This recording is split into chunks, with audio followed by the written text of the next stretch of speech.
We are Rogue Media Sports. Start clean with Clorox, because Clorox delivers a powerful clean every time. Because messes happen. Because I need the charcoal mask. Great, because why would I put that on my face when I could drop it in my sink? This is what I get for multitasking. Ugh, why is charcoal so sticky? Hello? Hey, Janice. I am so sorry. I thought I was on mute. No, we don't need to reschedule. I'll just stay off camera. Ooh, yeah, that happens. So start clean with Clorox. Use Clorox products as directed.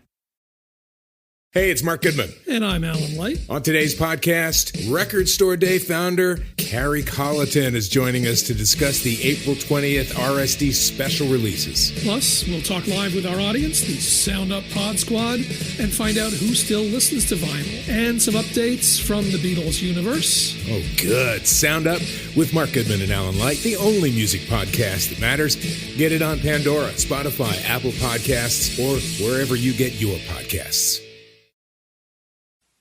It is another edition of the Doomsday Podcast, and so pleased to have Ed Werner joining us from the greater Denver area, where Ed is preparing for a little Monday Night Football, part of, as we told you last week, Westwood One has gotten him involved, and so he'll be there at Monday Night Football. But Ed, you were zeroed in on this Cowboys game.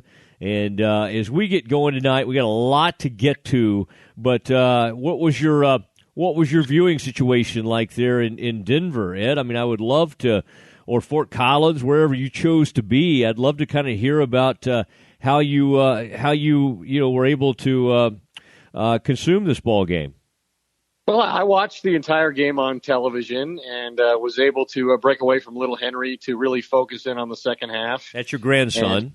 That's my grandson. Yeah. And he allowed me to watch the second half uninterrupted. And then once the game was over, I reached out to, I think, 5 coaches on one side or the other, Giants or Cowboys, and was able to get some insights on how they perceived the game and what the turning points were and, what created the outcome that we saw. And I think for the Giants, the defense did what it did for the most part last year. I mean, it gave them every chance to win the game.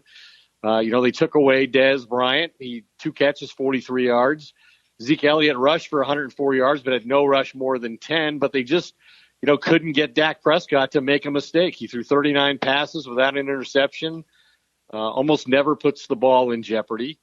And to me, that was the difference in the game. I mean, this is a team that the Cowboys couldn't beat last year when they went 13-3. They lost to the Giants twice. So Dak starts his second NFL season doing something he didn't in his amazing first year. He beat the Giants. Yes, and that was kind of a nice breakthrough moment for him. And I tell you what, Ed, I'm real. I know you're bursting at the seams, and I want to start tapping into some of this information you've somehow gathered late into this evening. Not easy to get a hold of these folks when it is getting close to midnight here in Dallas. But, Ed, before you start unloading and unpacking all that we have and all our analysis and opinions and thoughts on this 19-3 victory for the Cowboys, I want to ask our fearless producer, Mark Friedman, to play the music, please.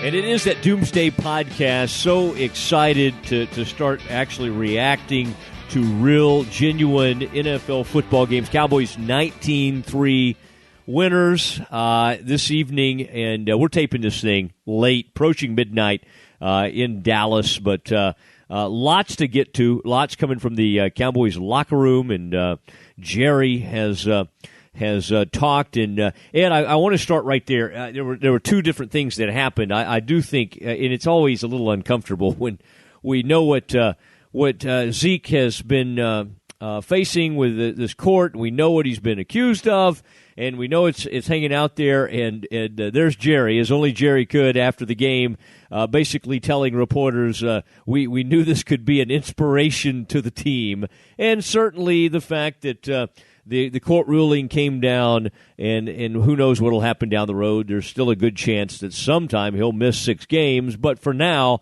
it looks like he'll get to play this season, and it was an inspired performance from Zeke. And I'll say this to you, Ed, I think on the other side, the air was let out of the sails of the Giants. Opening night, the excitement around the team, and you have Odell Beckham Jr. out there testing that ankle, and he just could not explode off of it and didn't have what he needed to go. Ed, in that moment that you found out, about an hour and a half before the ball game, that Zeke was not going to go, did you just almost immediately think, okay, Cowboys win this game? You mean Odell Beckham Jr. wasn't going to go? Certainly, I mean that. Okay. So, Odell Beckham Jr. is obviously essential to the Giants, who, really struggle to create points and big plays, even with him in the lineup. But now in the 2 games that he's missed since he became a Giants starter, they've been outscored 68-20. And talking to some of the Cowboys coaches, they felt like once Odell Beckham Jr. was out of the game, they were able to adjust their coverage and focus on Brandon Marshall instead. Obviously, Brandon Marshall, the new acquisition to the Giants offense this offseason, big physical type receiver, didn't catch a pass from Eli Manning until 11 seconds were left in the game, was largely ignored. And according to the Cowboys coaches I talked to, it was because they made him their second priority and took him out of the game with their coverage plan once they knew Odell Beckham Jr. was out of the game. And, keep in mind, Brandon Marshall stated several things that caused him to put the Giants at the top of his list of teams that he wanted to play for.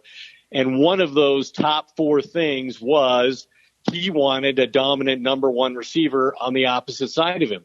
He wanted Odell Beckham Jr. because he knows at this stage in his career, he needs a guy to draw double coverage for him to create opportunities for himself away from that player. And with Odell Beckham Jr. out of the game, I just don't think Brandon Marshall was able to do that. Their inability to get him the ball early in the game seemed to have an effect on him psychologically. And so the Giants really were left with no weapons whatsoever. I mean, we talked about this. I think the Giants' offensive line is a huge liability. Their inability to run the football comes from that. And Eli Manning looked like a very frustrated player. I think he felt the rush an awful lot. And I think I said last week I wouldn't be surprised, as mediocre as the Cowboys front seems, they have enough depth and enough good players that they really could they could look like the 85 Bears compared to with the Giants trying to block them, and I think that's what happened. Yeah, we wondered about that. What would win out? And the Giants, appear to have a pretty salty defense, and then they did. The Cowboys obviously didn't break out and score a ton, but they were able to kind of take the air out of the ball late. And talking about the Cowboys defense, and we wondered, okay, who is going to apply the pressure? Where's the pass rush going to come from? And at least for one night, and I know there's some other nice performances we can talk about, but DeMarcus Lawrence, what a great sign for the Cowboys. That a player that they were excited about when they drafted him in the second round. Obviously, last year he started the season suspended for 4 games, and honestly, you kind of got the feeling, okay, will he be going somewhere else in free agency? For one night, he was a load, and now part of that might have been, the player Hart over at right tackle. Serious problems for the Giants. Eric Flowers held up okay in the first half, really struggled some in the second half. As you said, bad offensive line, but still, to see a Cowboys defensive lineman, especially an edge rusher, dominate a game. Ed, this is not something we can point to a lot over the years. It's been a while. We got used to it with DeMarcus Ware, but since his departure, there really hasn't been a lot of that. And to see, I almost kind of forgot what that felt like, and Eli just did not have much of a chance in this game. Yeah, Manning was sacked 3 times by a 4-man rush and threw an interception in another situation where the Cowboys didn't have to blitz. And I think it's really encouraging what we saw from DeMarcus Lawrence, because last year he had 1 sack. He had 2 in this game and 3 tackles for loss. So clearly he was dominating at his position. And, it's important that they have an edge rusher until DeMontre Moore comes back and until, David Irving comes back from suspension. I think Moore's got 1 more game. Irving's got 3 more games. But Lawrence is a guy they need to be a great player, or at least a very good player. If they're going to have any kind of defensive success this year up front, he's got to be a part of that, because he's the most acclaimed guy that they have in that front 4. So if he can continue to produce like that and can prove that it wasn't just going up against a weak tackle or a weak offensive line, then maybe the Cowboys defense will be significantly better than we originally projected. Yeah, I think that that could be the case. Certainly a nice play by Brown late in the game, a guy that, just kind of dropped in out of nowhere and has become a very nice player for the Cowboys. Talking about Anthony Brown, of course, and that was an interesting play because the Lewis Jr., the Giants receiver, kind of came back in. This was late in the game, or about when the Giants had a tiny bit of a chance, fairly late in the game there, and Anthony Brown comes in, makes the interception, and those are the kind of plays you just have not seen from this Cowboys defense much in the past. To get that kind of takeaway, just really, really big for this team. And then, Ed, we'll stay with the defense for a minute. We're not surprised to see Sean Lee have 8 tackles, be all over the field. He continues to be, the best player on this defense, or at least the most consistent player, game in, game out. But Jaylon Smith, to see number 54 out there, had a big setback. This defense did, with Hitchens going out and going to be out for at least 6-7 weeks probably. And there was Jaylon Smith in there, the former second-round pick. And what a moment it had to be. We talked a lot about him finally getting into the preseason, but a regular season game. And Ed, I thought he reacted well. What you look for is he a step slow?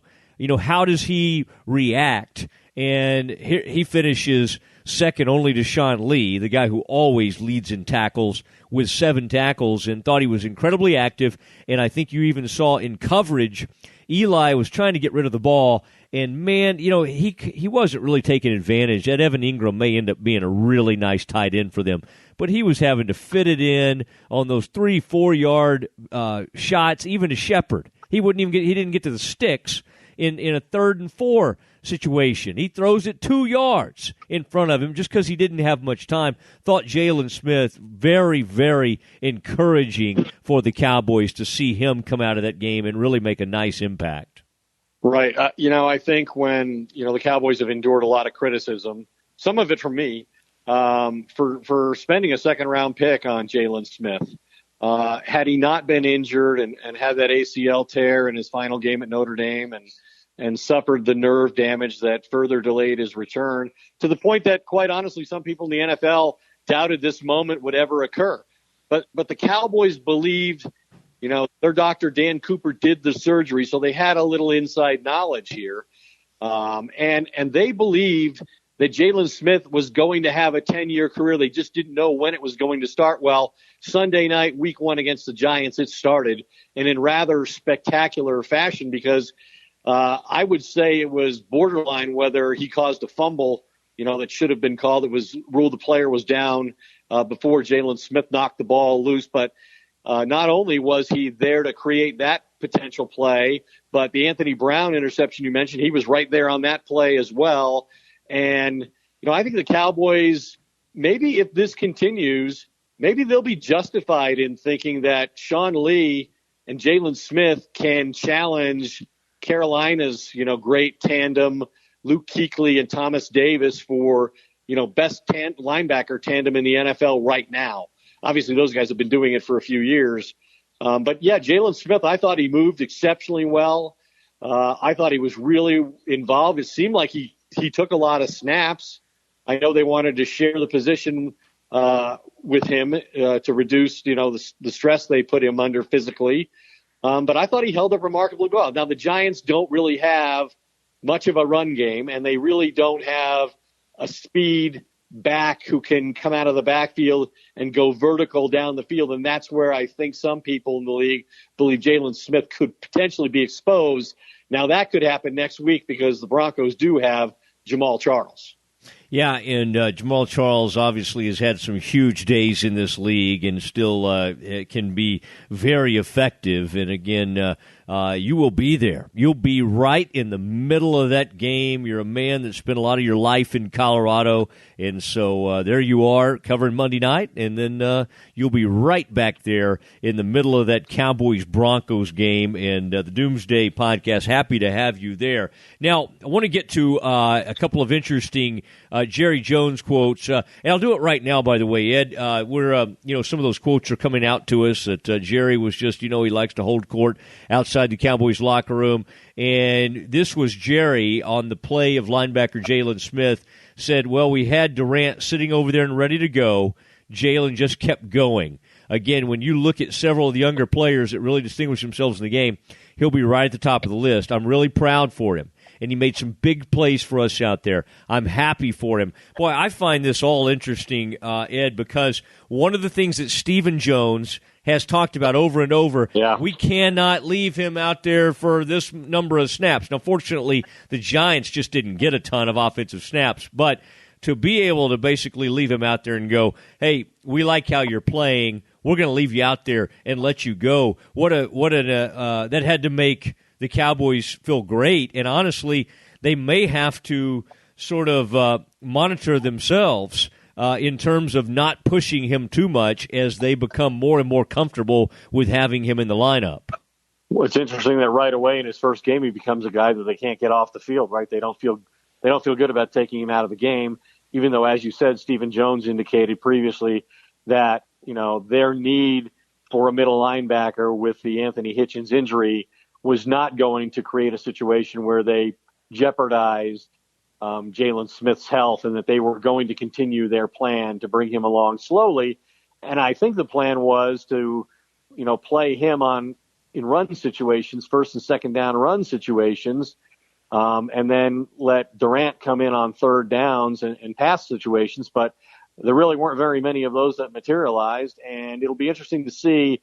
Once we get the coaches to total up the plays, it'll be interesting to see exactly how many snaps Jaylon Smith played and what percentage of the defensive snaps that ultimately was. All right, Ed, I'm very pleased to tell you more and more folks are wanting to partner with Doomsday. We welcome that, especially, we only partner with things we believe in. And I will say this, Harry's Razors, I've used Harry's razors for a pretty good while now, at least 2-3 years. And Ed, you've seen me. I'm a man who can cut my skin pretty easily. And one of the great things about Harry's is that German engineering. Well, the Germans, they make good cars. They make excellent razors. 100 years of blade making experience to ensure the highest quality. All products are backed by 100% quality guarantee. Harry's offers their blades at half the price of the leading 5-blade razor selling directly to you over the internet, and you can claim your free trial offer from Harry's today. $13 value for free when you sign up, just covers shipping.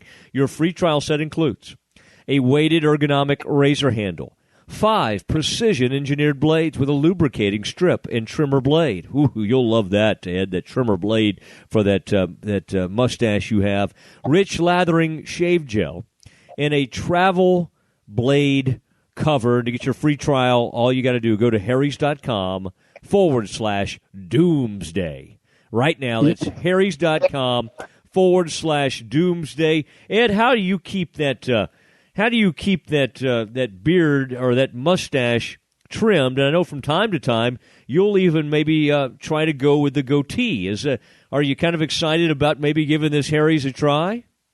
One of the reasons that I went with not only a mustache but a goatee was because I just no longer trusted some of the other products on the market that I could, as I age, safely work around my mouth in a way that would keep me uninjured. And so maybe now I can get rid of the goatee and just go back to the mustache look. I think you can. And again, get your free trial set. Go to harrys.com/doomsday. That's harrys.com/doomsday. Ed, you're like me. You just kind of, you're fair-skinned guy. And otherwise I'm really not like you at all. But go ahead.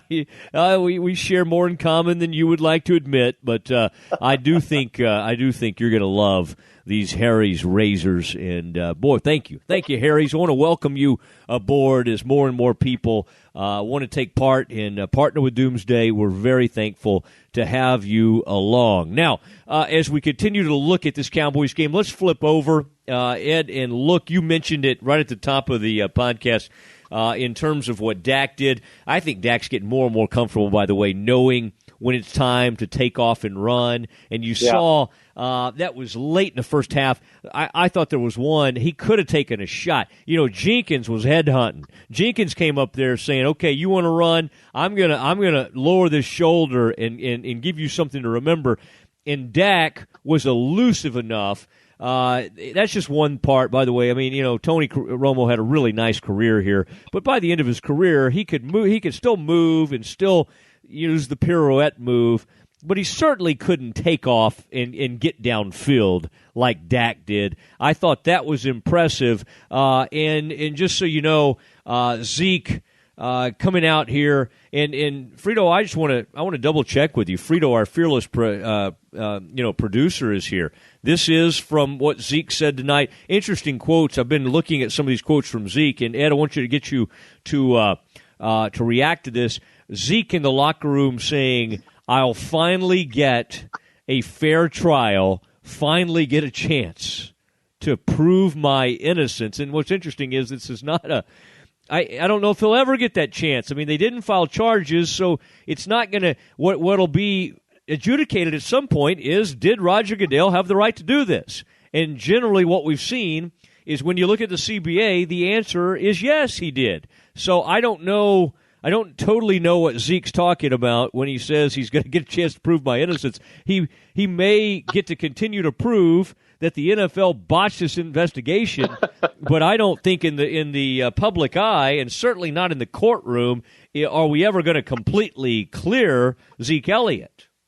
Well, the next step in all of this is, that the NFL, it's expected as soon as tomorrow, is going to go to federal court and appeal in a much more favorable jurisdiction, taking this case outside of Texas, where obviously Zeke Elliott won a favorable ruling that allowed him to play not only in this game on Sunday night against the Giants, but many presume for the duration of the season, given it takes federal court on average nearly 9 months to adjudicate.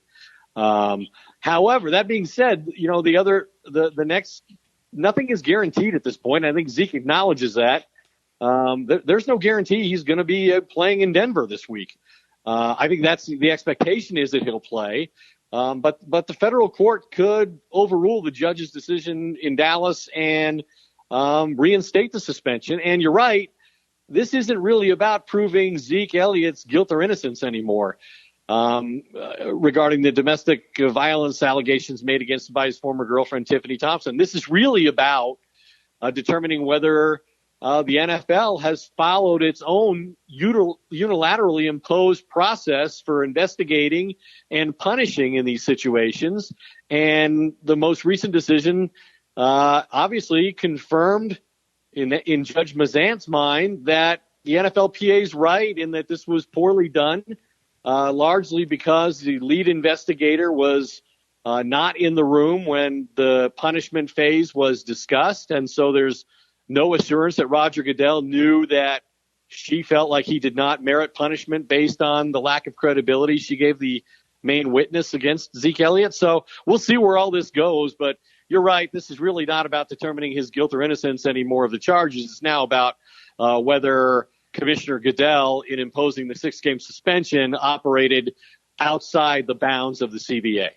And Jerry Jones, by the way, was quoted saying directly, I alluded to this earlier, but here's the actual quote. Although he was talking about Zeke, although he was playing in this game no matter what, the idea that we could have him for an extended period of time was certainly inspirational. And I do think this team, and I think they were ready, And, Alfred Morris was the Darren McFadden not even active in tonight's game. It was Alfred Morris. And, Ed, I think probably it was to this team. And we alluded to this. I think, and I've been talking about this today to various folks that I've talked to on radio shows and that kind of thing.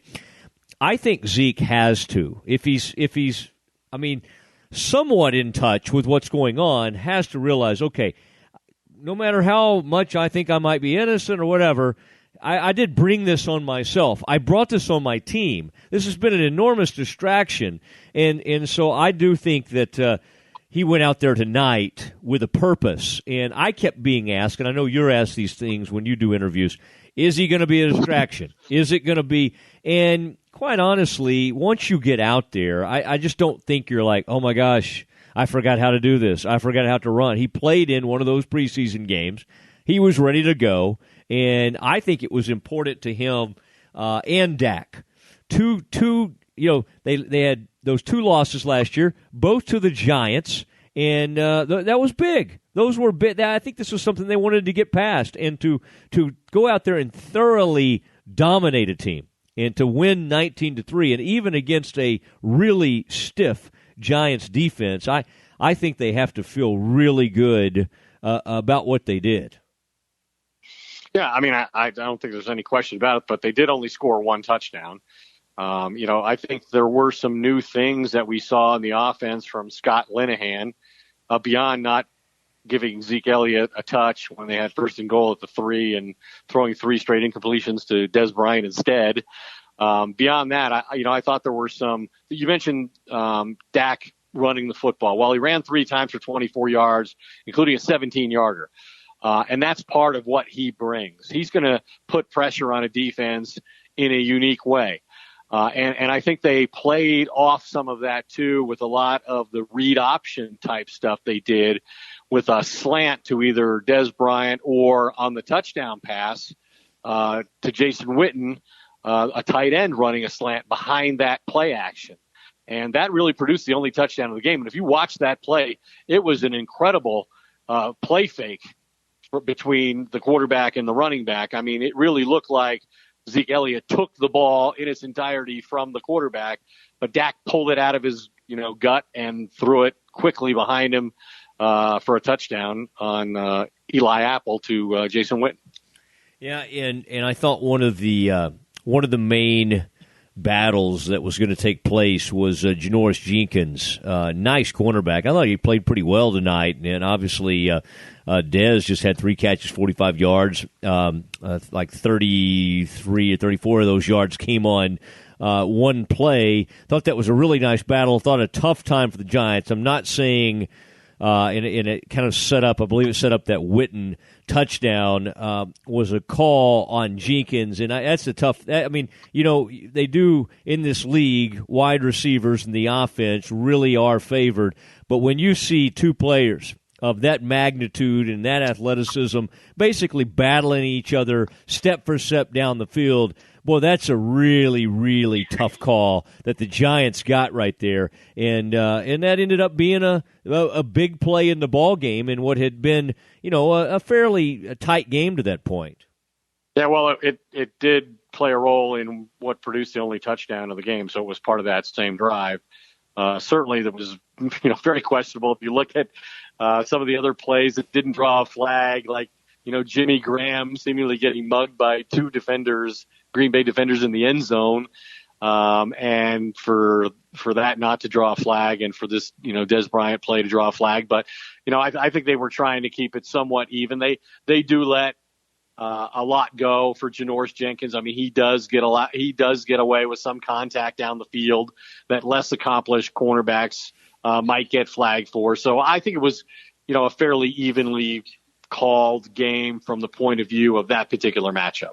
And I did want to say, was looking this as we speak here, but the Coach McAdoo, some interesting comments after the game, and this was getting a lot of attention in New York as we speak. Ben McAdoo. By the way, what'd you think of his hair? I kind of liked that swept back Gordon Gekko look that he had. Looked like he Where's had the quite a bit of ginormous product. play sheet? What happened to the ginormous play sheet he used to have? I don't know. I missed that. But the hair, I mean, that is a lot of gel that he put in there. Now, back kind of in your high school days, you would call that, I think, Dipsy Doo is what people use to put in their hair. Bro Cream, Vitalis. Yeah, I'm familiar with it. Yeah, all of those things. You still have a nice head of hair. I don't know if you use a product or not, Ed, but Ben McAdoo, extremely critical of his offense, called the offense, quote, very disappointing, and then said no part of the offense was functional. And that's, of course, the big quote that's getting a lot of attention. And I think for a coach that made his reputation on being a play caller and came up, that's what he's going to take the hardest. The defense was out there way too long. And they honestly stood up and, as you said, gave up one touchdown. So let's not act like it was a horrible performance by that defense. The offense against the Cowboys defense that is not a heralded defense to put up 3 points, extremely disappointing. And I do think a big part of it was the field position. Jason Garrett alluded to that. The Cowboys just kept pinning them back there inside the 10-yard line over and over, and it just seemed like Eli could get nothing going. And one thing I always remember, and you remember this about Coughlin, and he sort of got this from Parcells. Even if you're down 16-0 at halftime, you got to at some point try to get a foothold in the game, and you have to make the other team respect the run game, and boy, McAdoo does not seem to want to do that. Part of it, they're not that talented at running back, but Darkwa, 3 carries, and then Perkins, 7 carries. That's it. Shepard had had one touch for about 6 yards, but they had no running game. And boy, if a team can make you completely one-dimensional, especially when you don't have OBJ out there, they just turned into a team that looked really listless and had nowhere to go. But this is nothing new, and his condemnation using that description of his offensive performance is really an indictment of himself because. Correct. As you mentioned, he's the play caller. He's the one who organizes the offense, sets the game plan, runs the practices, calls the plays. And this is not a new development. I mean, this is the 7th straight game the Giants have failed to score at least 20 points in a game. It's an offensive league. Everybody scores more points than that on a regular basis. And I think the other thing that, you're right. I think the Cowboys were smart about it because if you're going to play an incompetent offensive group, then just don't give them anything cheap. And so pin them back and make them like it's hard for any offense other than the Chiefs against the Patriots to go 90 yards for a touchdown. The Chiefs did it 3 times the other night. But most teams will do that once or twice an entire season. So, if you constantly provide them poor field position using your special teams like the Cowboys did, and you have a quarterback who just doesn't turn the ball over and is never going to give the Giants a short field, then you're going to win convincingly like the Cowboys did, even though you don't generate a whole lot of offense yourself. No, I'm with you, and now I do not think, you can't the rest of the season you can't rely on the defense to hold teams down like that. But it's going to be. I thought it was a great start, and it's something to build on. Now, Ed, you and I are always kind of taking a long look at these injuries after games, and a player who had a great training camp when we were out there, just very competitive. I sort of had a swagger back, and I'm talking about Orlando Scandrick. The word on him did look like a broken hand, and he is Jerry. Jerry's always quick to kind of give his diagnosis. Really believes he could come back quickly and not miss any time. But now Ed is, as anybody knows, that's a difficult position to play. He may still have his speed, but you need to be able to poke your hands in there and try to break up passes.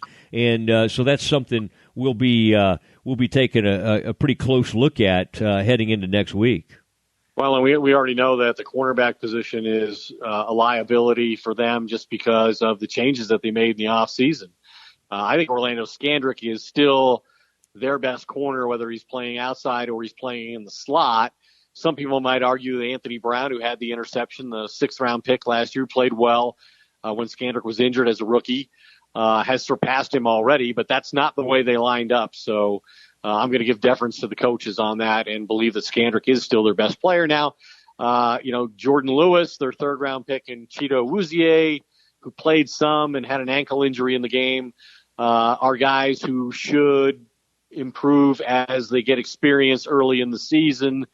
Darren Woodson was one of those guys saying, hey, look, I think these guys have the talent that if they get enough experience during the course of the season, by the end of the year, they should be better than Brandon Carr and Morris Claiborne were at the cornerback positions. But early in the season, they really can't afford to lose in Orlando Skandrick. And I guess the diagnosis is he's a fractured left hand. He's going to have surgery.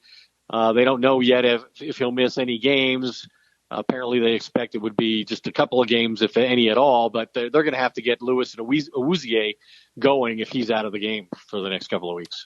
Back on the offensive side, it was good, by the way, to see Awuzie, a guy from your part of the country, from CU, who from Colorado, who went in there and it did okay. Seemed to be fine and not be overwhelmed by the moment. One player that really came up big for the Cowboys with Dez not having a big game was Terrence Williams, who got banged up a little bit, hurt his ankle, and then somehow was able to make some of those critical plays. You talked yourself, Ed, about maybe Linehan doing a couple of different things, whether that was Dak his willingness to run a little bit more, but also getting the ball on one of those, what we like to call those, Ed, smoke screens, getting the ball out in the flat to Terrence Williams, letting him run with the ball, obviously has some good speed. Chaz Green, some of those linemen getting out in front of him, making plays. I thought Terrence Williams, at a time when the Cowboys really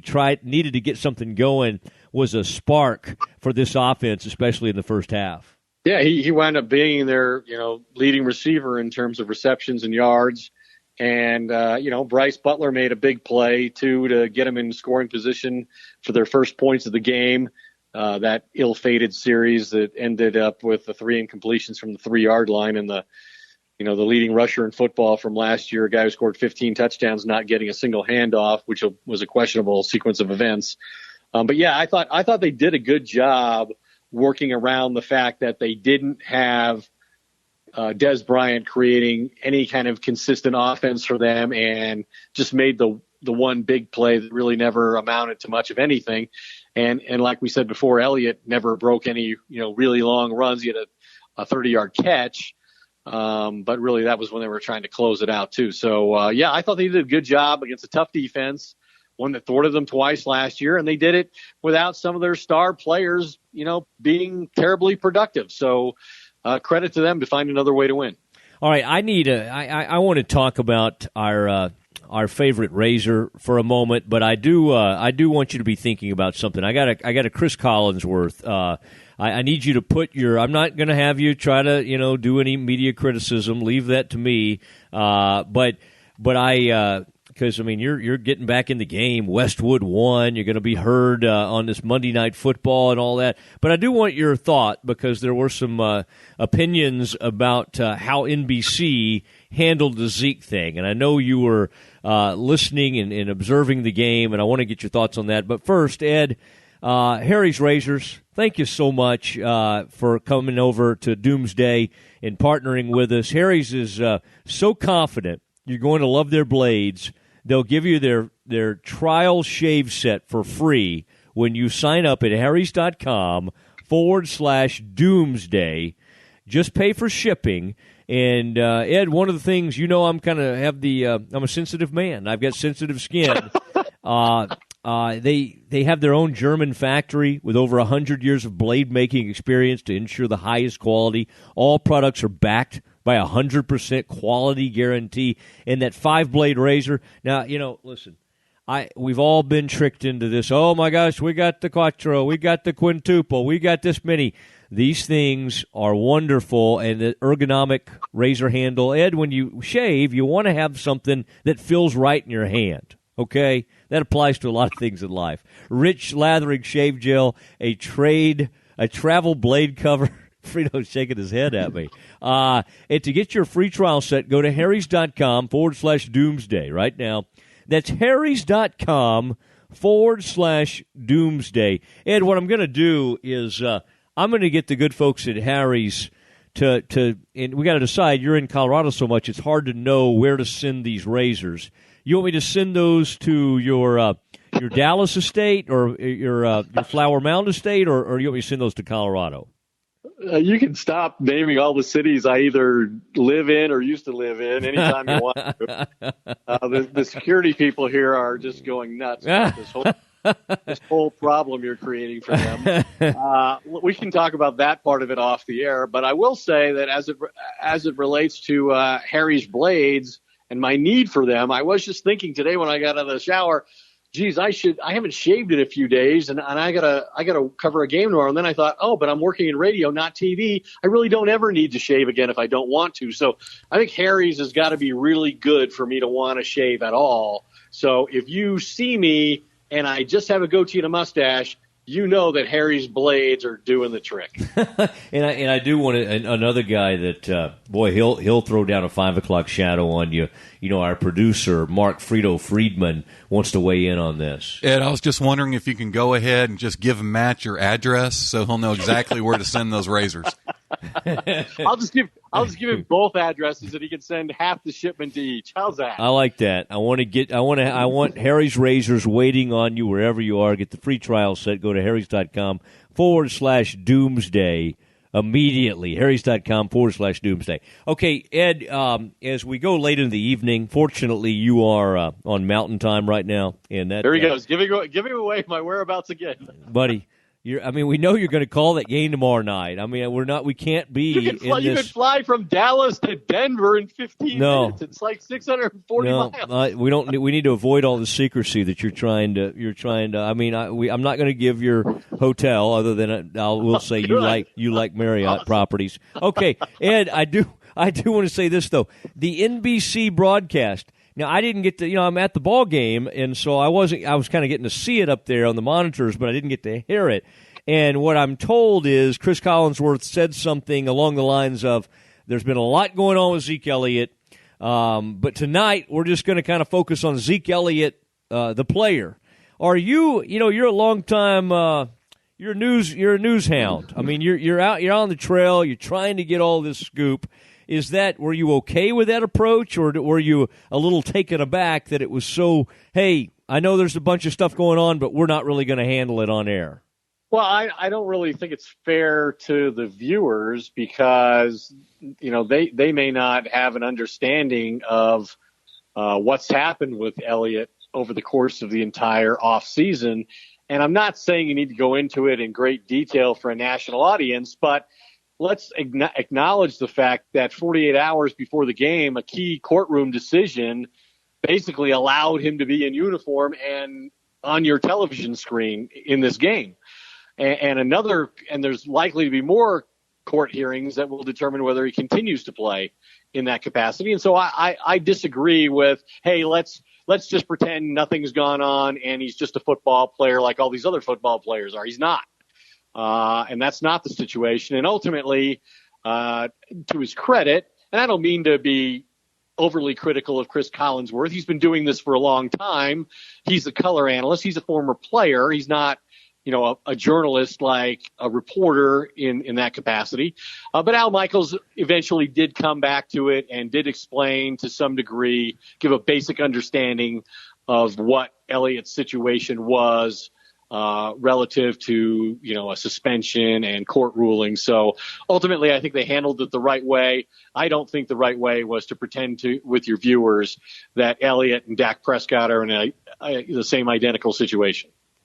I agree with you. I think you can't take the approach that you're just not going to really. I think Fredo disagrees with us. He loved how I don't know why he's been so supportive of Chris Collinsworth, but he has, and he thinks they handled it fine. Now, Ed, as we kind of looked around the league today and studied some of these other games, I obviously, because of for NFC East reasons, took a long look at that the Redskins and the Eagles. Eagles defense coming up big late, and boy, Cousins just never really could get anything going. And I think there's some concerns in terms of their weapons. They really, some of them, they didn't make great plays for him, and then, of course, some big-time mistakes. What across the league, Ed, grabbed your attention as you were watching some games today?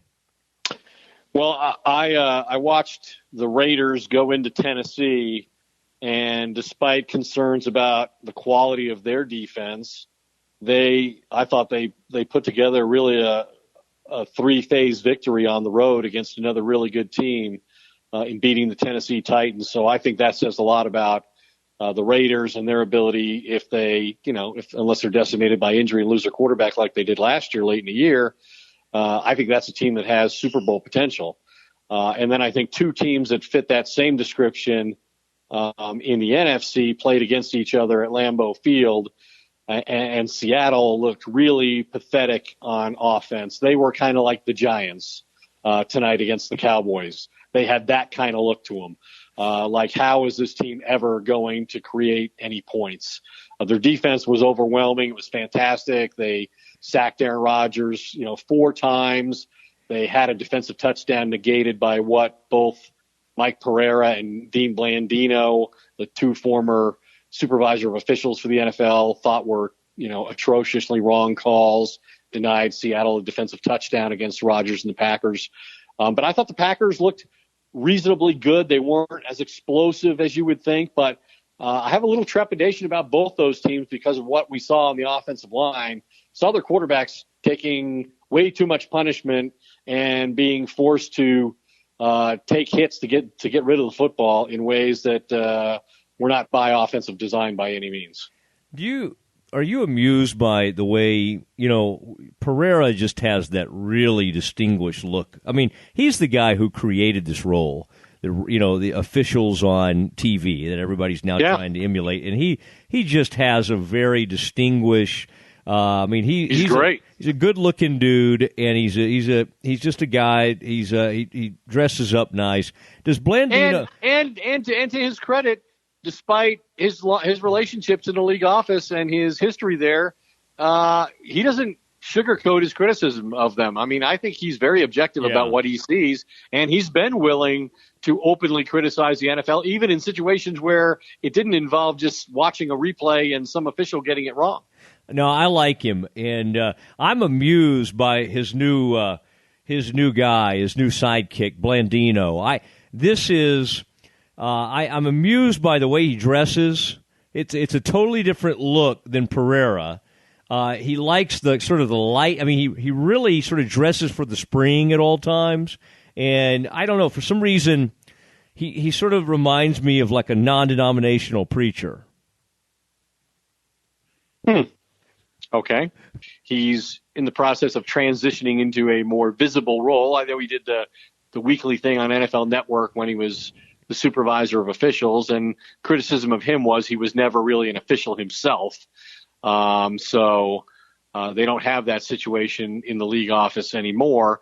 But let's see where it goes. I think he's going to be an effective communicator in this new role. I'm not really sure why Fox needs 2 of these guys, but we got full-time officials now, so it seems like the quality of officiating should somehow improve, although I'm not sure that was the outcome from week 1. Do we really need 2 former supervisor of officials to, question the calls and interpret the decisions that these guys are making on a weekly basis?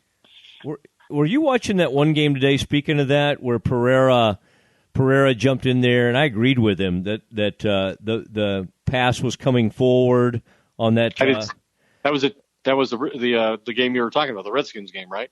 Yeah, was that the one where Cousins was trying to say the pass was coming forward? Anyway, it's interesting to me that you can go to MLB started doing this. Okay, now we're going to go to New York and we're going to have this sort of broadcast central, and whoever this new supervisor's hanging out there. And I thought they still got it wrong. I mean, it was a major call in that game, and it looked like by the rule of the hand was moving forward, and I didn't think it was that hard of a call, and they didn't get it. So anyway, by the way, I heard our old buddy Sal Palantonio today, and he is much like what you're going to be doing. Sal's a guy who loves kind of that spread up in the press box usually. He was down on the sideline doing some radio sideline work, Ed, and he sounded good. I thought he did a good job. And, of course, who was up in the booth? Your hero, Polian. And he was beating everybody down just because I don't know who was doing the play-by-play, but Polian just would not stop talking. But I thought Sal Pal did a nice job. You've always been a big Sal Pal guy. I am, and I know you are too. And I like. I just don't like your criticism of Bill Polian. I think it's completely unfounded. I really think that I'm not even going to go there. You're already mad at me that my Blandino comments, but exactly. I will just. I'm glad you could trace my anger back to the right moment. There shouldn't be any anger. I don't have any problem with non-denominational pastors. I would like them to go ahead and pick a denomination, but I'm just saying everyone that I grew up seeing kind of had that same look. But Ed, it's really been a terrific evening. Thank you for staying up late. And the Doomsday Podcast, all our partners, more and more coming this direction. Final thoughts this evening, Ed, on a Cowboys 19-3 victory over the Giants, and Dak sort of getting over the hump after those two losses to the Giants last year. Well, I thought that Dak Prescott got off to a great start on year 2. Most people think that, and Wade Wilson confirmed this when we talked to him at training camp. He's one of those who believes that a quarterback makes his biggest jump in terms of improvement from year 1 to year 2. And while he struggled early in the game, he certainly remained patient. He didn't force throws. He didn't overreact. He always seemed very poised and in command. And I think that's all very encouraging. And I'll be at this game tomorrow night watching Denver and San Diego, and being very mindful of the fact that the Broncos are the Cowboys' next opponent here in Denver, and I'll hopefully have some unique insights to bring to the show. Do you know, by the way, just folks will be listening to us in the morning on this podcast, what is Westwood 1? I would assume that's 105.3 here in Dallas. Is it? You think that's where that game will be heard if people want to kind of check out some of your sideline work?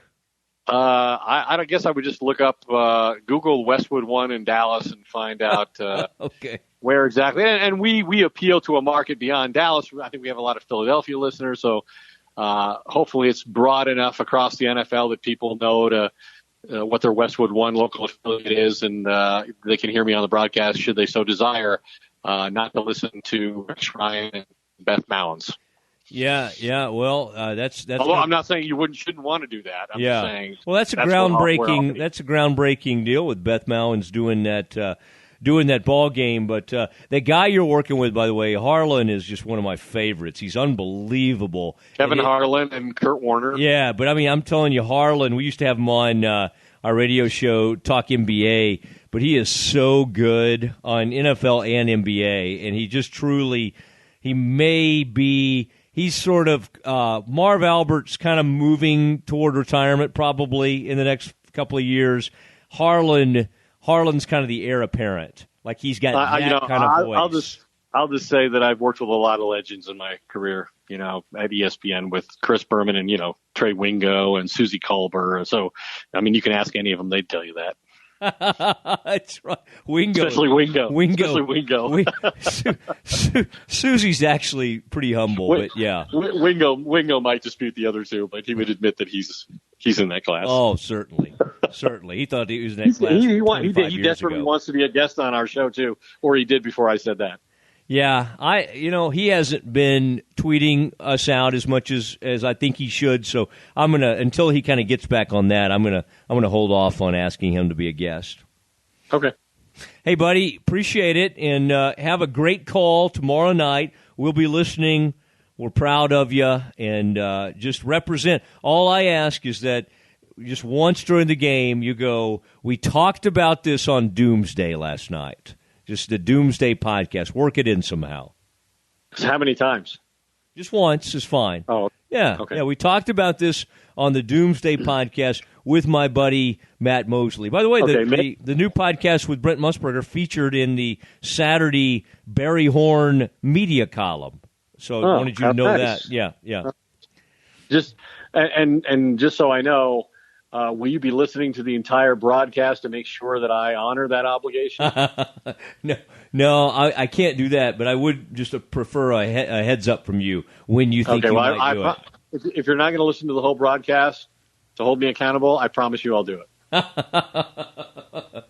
All right, man. Hope all is well. If you are in the Denver area, stop by the JW, say hi to Ed.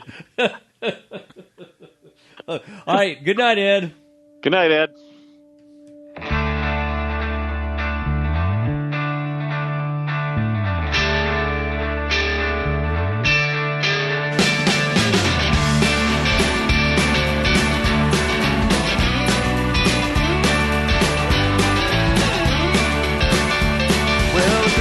Lights are shining, stockings have been hung. You're praying for your daughter, lighting candles for your son. They're living in the city now, you don't see them anymore. This year will not be like the ones before. And the streets are all but empty, the bars have all shut down, and it's hard to find a friend inside this godforsaken town. That emptiness, it feels from your head down to your toes. I'm sorry, baby, that's just the way it goes. Once you were a young girl with lovers by the score, money by the handful, you never wanted more.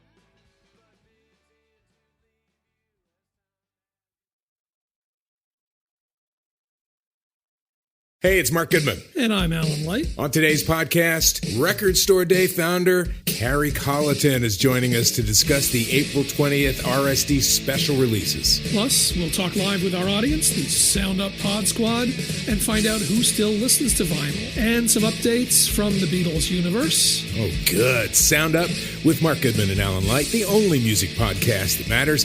Get it on Pandora, Spotify, Apple Podcasts, or wherever you get your podcasts.